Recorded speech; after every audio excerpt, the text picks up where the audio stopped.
Tonight, we are looking further into a disturbing story we first brought to you yesterday. A former cadet leader at a Muskegon church accused of sexually assaulting young boys back in the 70s and 80s.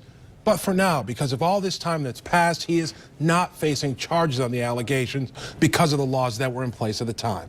Tonight, 24-Hour News 8's Tom Hillen is taking a look at how those laws have changed today and how this man could possibly still be prosecuted. Tom. Good evening to you, Leon. We were the only station to talk with one of Randall Doctor's alleged victims, and he spoke with us in hopes of empowering any other victims that may be out there to come forward. That's because if someone does come forward with allegations against Doctor for abuse that occurred at 2001 or after, it could give prosecutors what they need to charge him.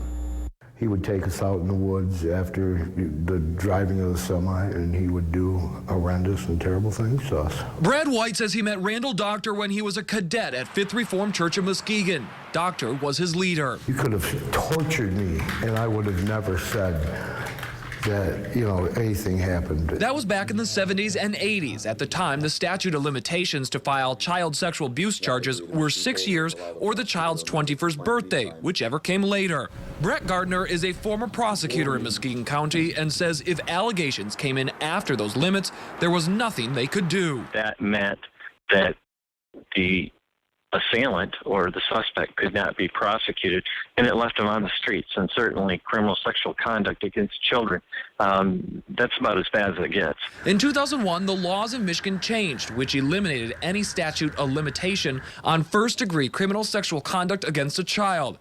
It was just last month that White and another alleged victim came forward, decades after the alleged sex abuse. That's the problem. It isn't retroactive. In the case that currently came up in Muskegon, that's what's preventing them from going forward. They just don't have that tool because it is not retroactively applied. White says he believes there are other victims out there from after 2001 that can help put Doctor away. He doesn't deserve to ever walk free again because he will destroy another human being.